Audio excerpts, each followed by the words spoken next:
and she is making her debut on The Trend.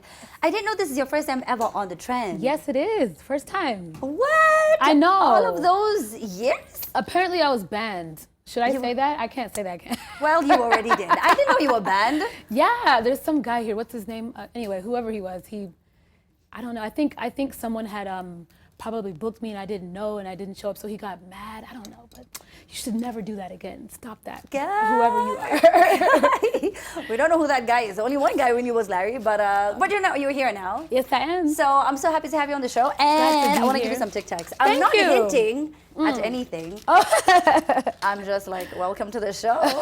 That is the only gift I had. Thank you. So you have been away from home for a while. Yes, I have. It's been months. Yeah, it's been a few months. Like I've been working. 3 months. At least. Yeah, and you've been touring all over the world? Yeah, well, I've been trying. Yeah. I've been trying. So who books these gigs? Do you call it, like, how does it work? Because they're major and... It's random people all over the world. I mean, you know, like the funny thing about African music, it's really, really global now. So you find that people will call you in the Middle East, they'll call you in Asia, they'll call you in different parts of the States. And if you have a record that seemed to kind of cross over, then the promoters book you and that's it. Yeah, but it's been great seeing you perform everywhere. I just don't understand why they don't book you as much here. I know. Yeah. Aren't you with Kuroga? They should call your people Yeah. and tell your people. I think what it is there's a really awkward space right now in our industry where there's so many foreign artists that come in and then they use like our A-list artists as opening acts. And I find that really disturbing. So I guess to avoid that, I do spend a lot of time outside on stages that kind of honor me a little bit more. I think it would be amazing if we had the situation in Kenya that's kind of like mirrored to what they're doing in Tanzania with Fiesta. That would be so awesome. Like if we just had platforms to celebrate us, you know. But I think it will change eventually. Yeah. And that's my job right now is to fly the Kenyan flag globally. So I don't mind that job. That's cool with me. If it means that I get to perform less at home, that's what it is. Yeah, and the other thing, and the other fact that you face, unfortunately, is a lot of negative comments aimed at you. And there was a time that you were talking about. Remember that time when you trended and you were saying how I don't even we see want to get, we want to. You were talking about how it would be great if we had people support our music and we had fans who would encourage, you know, Kenyan artists and not constantly talk about how content this and then people, I think, either took it out of context. I don't know, but do you know what's crazy? Like the people who are fucking Kenyan artists are not the fans. It's always like the promoters. They want to underpay them. It's actually a huge problem. But no, I don't find that it's the fans because everywhere I go, I have fans and they want to see me perform. Yeah. So the problem is obviously behind the scenes, you know. So I mean, I would say to promoters, like, don't deprive your Kenyan audience from your Kenyan artists, and in a respectable way. It doesn't have to always be like, oh, this person's in town, so you get to be an opening act for this person. Like it's kind of a bad narrative to keep pushing out to the public, because what it says to the Kenyan youth is you're always going to be second best, and it doesn't prep us to be better. If our performance, for instance, I've been able to practice and rehearse. Every time I perform, I go back and watch the footage and I say, okay, I could have done that better, I could have done that better, I could have improved myself in this way. And so that's how I sharpen my tools for the next time I'm performing. It'll be better and better. So I kind of wish that we had those type of opportunities here at home, because there's no difference between any global artist and us. We are global as well. So I don't know, I wish and pray for a lot of changes. I'm also working on things myself to bring that change and implement that change. And you know, sometimes you can't always wait for people to do stuff. You have to do it yourself. Yeah. So I'm definitely working on some things that are going to be really cool in terms of creating platforms for Kenyan artists here at home. So it's going to be cool. Yeah. Yeah. And something cool is your album, which I Thank had, you. and I knew, I think, like half the songs by heart. Thank you. It's been a year. It has been Safari. Yeah, It has been a Safari. journey. It has. It's your debut album, right? How is it doing now? You know, are you still performing the jams off of it? Are you working on your next one? I'm definitely performing the jams off of it, but more so I've been focused on the music that's been happening after that, like Yeah. China Love, and some other records. But I think that project was so necessary. It was also my final record with R.City. I'm no longer with them as a label. I'm not based in Nigeria. Everyone thinks that I'm always like I'm permanently based there. In Lagos. It's definitely a music industry hub, and I'm seeing plenty of East African artists that are frequenting there more often. Yeah. You know, and I was crucified for it, but it's cool. I see it's a trend now and everybody's doing it, but I look at it like that was a means to an end, not a permanent fixture, not a place for me to go and settle. I'm not from there, so I'm not going to settle there.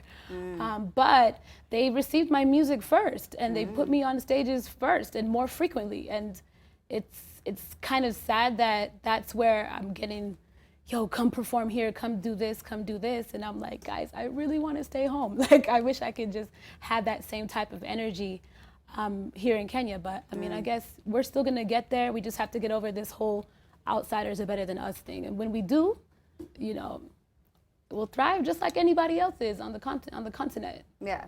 Well, for people who've never seen you on the show, maybe they don't know that you are, you know, Bamboo and Kenya's sister. Yes, So how are they're they my doing? brothers. They are amazing. They're Yeah. really good. Yeah. And Bamboo, you know, at one point decided he's going to take the righteous path. And is he? What's happening with him? He has been on Okay. that path for years. Yeah. I think people place too many expectations on people who decide to follow God, Yeah. follow whatever God is to you. Sometimes it could be just someone deciding to stop drinking. It doesn't mean they're, you know what I mean? It's just a personal choice for the sake of their liver, like, Yeah. you know, and then there's always gonna be that person that's like, oh, I caught you drinking. It's like, yeah, but that doesn't mean that I'm not still trying to quit or still on a path of quitting. You know what I'm saying? So Yeah. I think people place a lot of expectations on people when they say that they're saved or they're trying to follow God. You know Or what like I mean? if they're gospel artists, you feel like they're judged harsher by not people. even artists, just Yeah. human people, all walks of life, Yeah. people in general. But yeah, he's been doing amazing. Like he's one of the most brilliant minds, and I'm not just saying that because he's my brother. Like he can literally read you the Bible without reading it. Like, and Oh, he can wow. tell you everything that you need to know. I ask him for advice. We pray. Like he's actually amazing. Yeah. Yeah. That's pretty impressive. I'm Yeah. what? Yeah, I'm so it's a proud of great, it's a Bamboo. really cool. I just big know brother. that he freestyles like a beast. Yeah. It's so good to know that he also, you know. Yeah, As members I of the still Bible feel band. like, I mean, listen, you know, no offense to any other rappers, like, it's been very few that have come anywhere close to him. And honestly, I really haven't seen any in Kenya yet. Oh, so. wow. Calligraph was Yeah. just here. What do you think about Who? him? All right, let's move it on. No, I'm So- joking. I'm joking. Two things I know about you. Yes. Fashion, fashion, fashion. Yes. This is both your hair and your clothes, and I think this is the first time I've seen her with no heels. sneakers? I'm so like, okay. But you know, and I remember that you posted this on Instagram, and you said when you first started doing it, people started, you know, telling you how, oh, it doesn't look nice, or it's so dramatic, so unnecessary, and then you're like, oh, and now I see them imitating, but it's okay. It's Or something like that. Were you crazy. talking about anyone specific? No, I mean, not really specific. It's a lot of people. It's a whole lot. Yeah. I mean, I remember when I first came here, it was a particular show I won't mention that I went to, and I'll never forget, I was so traumatized because they were talking about my hair and, like, you know, the whole idea of makeup and my fashion, and I think I had like green or bright yellow shoes on, and it was such a thing, and I'm like, I've always been this advocate for self-expression and creative freedom, and I just remember people making fun of me about it, and now it's, you know, it's kind of cool now. So, I mean, I'm not someone who, I can't say I'm the creator of anything. Everything's already been done before. Yeah. But I can say when I moved back home, there were very few that were like turning up, you know, in that area of aesthetics. and now it's kind of everywhere, and it's cool to see. It's refreshing. It makes me feel like I can go even crazier now, and it'll be understood. Yeah, and also because of where you were brought up and the people who were around you, you know, they were just not as conservative in dressing and in their practices. So it was easier for you, right? Well, I don't know about the practices, but I know for dressing, there's complete freedom. They made it sound like there were crazy I practices know, right? going I'm on, like, I don't know what and they're everyone doing. was okay. But I know, I mean, fashion-wise, it's kind of like you're almost taught in school, and especially when you're raised, particularly in the States. Like, you have this kind of like be yourself thing that's pushed to you, like have your own identity, and they kind of teach you that in school. Like, and if you wear what your schoolmates are wearing, it's kind of like, why are you copying me, bro? Like, so it forces you to be like, who am I? Let me figure out who I am. And like, it's really cool. It's a good space to grow up in, as opposed to like school uniforms and stuff. I'm not against that, because that actually does play a interesting part into education, because if you can't afford the latest kicks, and if you can't afford to, if your parents can't afford to, I guess, put you in the latest gear as a child in school, there's that pressure that you need to keep up with everyone else, and I guess kind of show that identity in school. So I see why school uniforms are important, but it was a cool space to be brought up in. Yeah, very cool. It is. And you've also been doing so much for, you know, a lot of different charitable organizations, which is pretty awesome, because I was like, wait, what? And it was really good to see, because 90% of the time I see you either like you're performing, or you are at a concert, or you are at a gig, or like you were recently speaking at the UN. Yes. How was that like? That was amazing. I got called to speak at the UN. Yeah. In New York City. I went there for the One Africa Fest New York. Yeah. And I was surprised. I'm like, wow, you guys actually want to hear what I have to say? And they're like, yeah, we want to hear what you have to say about female inclusion, and as well as, I guess, the youth being able to have a voice in a society where they may not be able to have a voice. And it was really cool, because it was UN ambassadors from all around the world. It was the Youth Assembly, and they do it once a year in New York. And it's so funny you say that, because they're actually coming here to Nairobi, and I'll be speaking at another event for the UN December 5th. Oh, kudos. I'm going to shake my tic tac for you and to you. That's great. It's really good to see that. And I was talking about charity, because there's also a video that we saw. Do we have that video? So you were, I don't know which home you were in, and maybe you'll tell us once we have the video up. Okay. But you were singing along to some, you know, with the kids and with the family. And we can take a look, and then you can tell us where this was. Okay. Somewhere in the future, and I look much better than I look right now. I'm somewhere in the future, and I look much better than I look right now. I'm somewhere in the future, and I look much better than I look right now. I'm somewhere in the future, and I look much better than I look right now. I posted it and deleted it so quickly. Yeah, we're fast. You guys are really fast. We're like, wow. I deleted it because that's just something that's really, really close to my heart, like that whole group of people. My mother and my father were in there. Bamboo was in that video. And all those children are children from the children's home that my mom and dad started about 15 years ago. And it's in Ruiru. What I love about them is they all have like these amazing personalities. They all come from different backgrounds, some more uncomfortable than the other, but I just love that their spirit is so full of hope and energy for the future. And outside of music, this is my passion. This is my baby. This is what I want to expand on. This is what I want to get rich for, so I can help these kids, and not just them, other children in situations like them. By all means, it's a legacy that my father and mother started that I would like to continue. So that's what that was about. Oh, that was pretty sweet. Yeah. You sounded like you wanted to cry. I was like, where's the tissue? I know. I was like, that's so sweet. You guys found that, and you put it online. Yeah. It's really cool. You're welcome. You're welcome. But that was really good. That was really good. Thank you. And what do people say on social media? I hear there's some really sweet tweets about Victoria. Yeah, we have some feedback here. I mean, we have, speaking about the collabo, we have Kijana who says, kindly ask Victoria if she's doing a collabo with her brother Bamboo. I know there was a time, I think you guys did a song, the three of you, right? Yeah, we have so many records together. Yeah. And I think we need to just, a matter of us actually just putting them out. Because like we've been making music together like our whole life. So we have records. Don't worry, you'll see that collabo soon. Any other question, Anne? Yeah, there we go. We have Kanun who says here, I would like kusikia Swahili ya Victoria Kimani. Oi. Come tusikie. Unaweza kuongea Kiswahili, Victoria? Kidogo. Unaweza kusikia lakini. But as far as what he said, you might have to translate what he just said. What did he say? And let me see what he said and then they translate for you. Alisema nini? Hata nimeshaifunga. Alikuwa anauliza mzee. kama anaweza ongea Kiswahili kidogo. Okay, alafu kuna mwingine hapo. And then we have Jilly who says, we are your fans, Victoria Kimani, we'll love you. Hashtag the trend with Amina. And then we have DJ Kenya who says, loving the show, Victoria Kimani came back with no China, but Kenyan love. And then we have Musaba who says, Amina ambia guest wako atoe shades, tunataka kuona macho zake. Like, we want to see your eyes. Oh gosh. See, what had happened was Kenya ilifanyika ni. I have a very good look at how he zoomed into your eyes.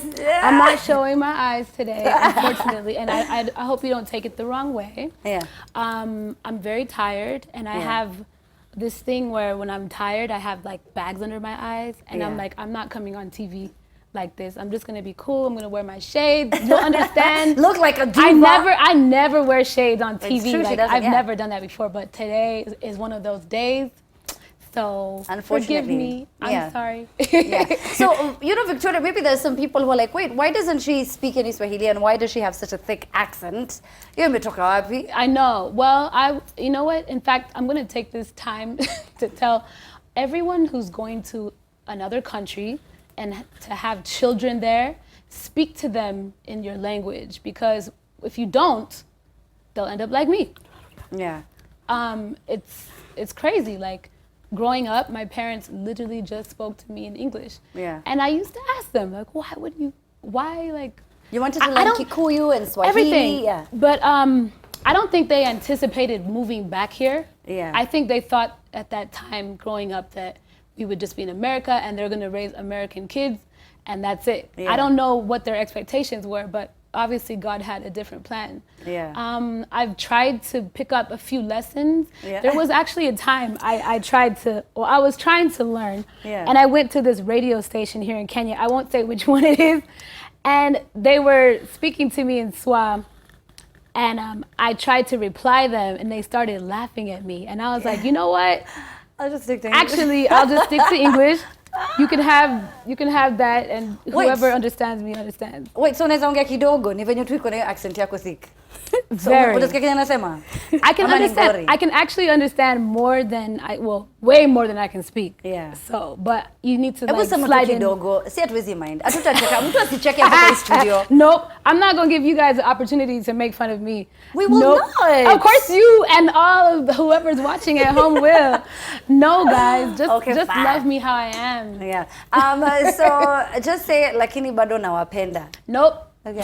Lakini bado nawapenda. Are you go. happy? But see, now you guys are gonna laugh at me because I'm saying it with an accent. Nah. There's actually, I can actually say a lot, but I just don't anymore because I'm traumatized from that time I was laughed at. So since then, I'm like, bad? you know, it was bad. I cried. I cried on air. I was like, I tried to speak. You guys. Oh my I can't even say goodness. what I want to say on live on camera because It was really bad. it was bad. I feel like at some point she's gonna cry. I feel like this is the second time she's brought it up. No, It's no, gonna no, no, happen. no. We should just have the tissue. No, not about this. And that was before. That was not about before. this. Children's home, yes, not about that. Yeah. Oh, okay. That one we have Nope, forgotten. I'm over it. We've moved past it. Moved on. I hear there are more questions. But Victoria, while you're looking for a Swahili teacher, don't go to Amina. She will just mislead you. Then we have Tony who says, good to see Vicky Kimani on the trend. Love her collabo, leave it up. And then we have another one here from DJ Kenya who say, loving the show. Victoria, this one I already read, came back with not China, but Kenyan love. Yeah, we and saw then that one last one from Odhiambo who says, by the way, Kimani's song China Live is so great. Can she do a collabo with Akothe? I That love would be Akote. cool. It would be Yeah, cool. the boss lady. I love her. She's like Superwoman. Madame Boss. Yeah. But thank you for the compliments on China Love. That was the most fun video I think I've ever shot. I didn't have any stress whatsoever. We didn't plan it. We just went out into the streets and did our thing. Yeah. So thank you. I'm really glad it's being accepted the way it is. And Live It Up also became a massive tune. Yeah. Shout out to Cream de la Cream and Red Sun, my brothers. They are amazing, man. And like I guess. I mean, what do you expect when you're working with Cream? Like Cream he's definitely, I think he knows how to break a record. Yeah. And it's actually really pleasing to see that. I mean, not only because it's his record, but he's breaking a Kenyan record, an all Kenyan record. And I think all of our DJs in Kenya are responsible for breaking all the music that we end up loving here. So if you want to blame anybody about like, oh, they play too much music from here or from there, talk to the DJs. Blame the DJs. Blame the DJs. So, Hashtag. but in this particular case, I'm celebrating DJ Cream. Thank you for putting me on the record, for putting Red Sun on the record and pushing Kenyan content. That's really cool. Yeah. Now, a lot of talk about your recent hit, China Love. Hey, I like how it starts, by the way. Thank you. I really do. And I feel like people maybe don't understand how big of a deal this is. And I DM'd you and I was like, what? How did you get R.City on the song? And maybe people don't know who R.City are. And maybe that's why you're just like, si collabo. Just, listen, they're a big deal, okay? Kingston, Miley Cyrus, We Can't Stop. Nicki Minaj's Only, featuring Lil Wayne and Chris Brown, a big tune. And then Rihanna's Pour It Up, Oh, Watch It All Fall Down. That's like, I don't even know, where did you meet them? How did you? And Rihanna's Man Down, they wrote records for Beyonce, so many J-Lo. albums. Like, they've written for Ariana Grande, everybody. Jennifer Hudson. I'm just like, wait, what? So where did you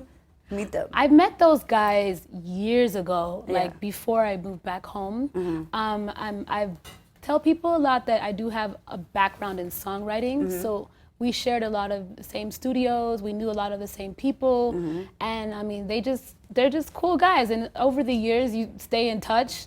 And what I like about them is like no matter how successful they got, they were never too cocky to say, no, I'm not going to work with you, Victoria Kimani. Do you know what I mean? Like, they're very approachable, which is a lot more than I can say for some Kenyan artists. I won't mention any names. But they were like, oh, they got that shot? They got that shot. Mike! Brap! No, I'm just joking. Mike got my shot of me just like, please, do we have enough time? No. But I've been knowing them for years, and I think, I mean, we actually have other music together on a previous mixtape that I did, but I recorded the record with Dre Beats. Shout out to Dre Beats, he produced it, and I sent it to them, and they sent it back within like a week. Yeah, and no stress to shoot the video. What? He's been helping me push it on that side, like in the States, and oh my God, I gotta tell you something. Really? Tell me. So, when we put the video out, it's almost like it took a whole new life. I put the song out on my birthday, which was in July. Yeah. But the video came out obviously much later. Yeah. When he posted a clip of the video on his page, he got a phone call from Kelly Rowland. Like, guys, go to Teron Thomas, R.City, go to his Instagram page and look at the likes. Like, Kelly liked it, Nelly liked it, like so many people. Oh my God. Kelly called and she was like, who is this? This record is crazy. You guys need to push this record. And it was so uplifting and like encouraging. I know it was just a phone call, but I'm looking at it and it was just a like on Instagram, but I'm looking at it like, you know what? It just kind of just gives me inspiration to just keep pushing more. And sometimes the things that we think we need, we already have. Like this collaboration, this is, it wasn't like I needed to go and try and meet someone that I didn't already know. It was someone that I already know.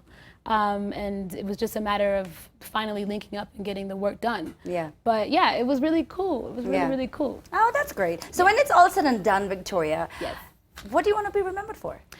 Ooh,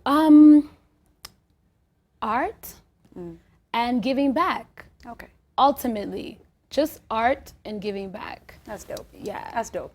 So, in case you didn't know, there is a whole lot more to Victoria Kimani, from writing for Chris Brown, etc., etc., etc. She's done some big things, and I feel like she needs to be appreciated some more here at home. Cut her some slack and give her a gig. Women empowerment. Hello. All right, so make sure that you cop her album. Can people still buy the album? Yes, Safari? you Great. can Where can they get it? You can still find Safari everywhere. It's on Okay. Apple Music, it's on Tidal, it's on Spotify, it's anywhere. Just type in Safari on Google and you can have your options there. But as of right now, it's all about China love. So Yeah. just keep supporting. I think I'm almost to 1 million views, which Yes, is you really are. cool. It is really cool. For newly independent artists. So keep clicking, keep sharing that link. And I don't know, maybe after the trend, maybe by tomorrow, it'll be at 1 million views. Amen. Amen. It's